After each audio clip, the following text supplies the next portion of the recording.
The more we're doing, the more voice that we're making right now, the more we will receive. And we're hoping that this little move from us can generalize a lot bigger voice.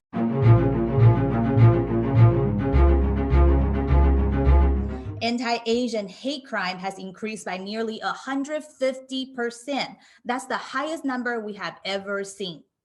How to react to Asian hate and how to stay safe from hate, especially how to protect yourself in the threatening situations. Here is how and why are we doing this. Asian hate, I think, is what we are experiencing now since the beginning of the pandemic with the anti-Asian rhetoric that Trump started, has, bled out to us being victims of, attacks and racist behavior. Being here for 35 years in the United States, never feel that this was an issue until recently. And I'm glad that we have a team of great people that actually stand up right now and make a stand for ourselves, let our voice to be heard.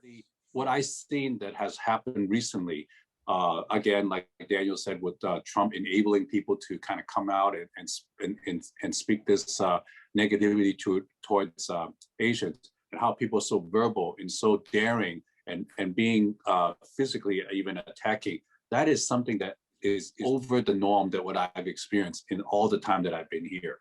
So this is something that is much different that I can see. I think in this modern day of social media, with media coverage, everything's just out in the open, right? But this isn't something that's just been happening recently. This is happening for ages.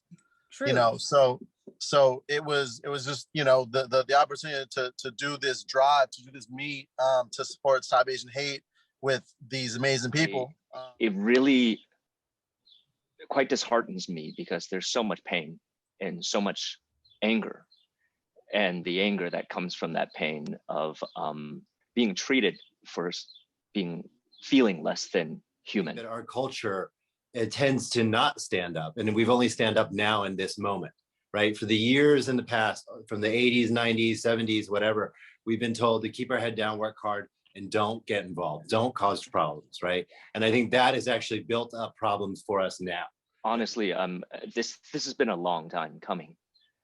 People have always, many of you guys have spoken about the fact that, a lot of people think that this is a recent development. This is just with the Trump thing, and it's just been opened. It just sort of, it magnified everything. But this has been a long, long time, since the first immigration of Chinese to this country in the early 19th century, Chinese Exclusion Act in 1882. These things have always been an issue, and I'm just grateful that we now are coming together, and this is just quite a catalyst for us to come together as a community. We are all together, we're all on top of each other. So it's very important, and I don't think it's an excuse for the first generation. Just because your English is not good doesn't mean you can't try to make friends that are outside the Chinese community. And if you just do that, that already helps a lot, because it helps them understand you. Because if you go, oh, I don't speak English well, and so I'm afraid to talk to them, they're going to think you don't want to talk to them, right? And then the divisions get deeper. So you have to make the effort. You can't, you have to take away your ego and take away your, what you're afraid of, and cross those borders, cross those boundaries, and try and make an effort to love each other, to have empathy for each other, and to be one as a nation. So, basically the one thing that unites the four of us is that we're all car people, and I want to use the car platform to raise awareness. So we're doing a meet and drive this Saturday, May 1st. Mm-hmm. We're meeting at 9 a.m. in Los Angeles, and we'll be driving to Walnut to Hingwali Plaza.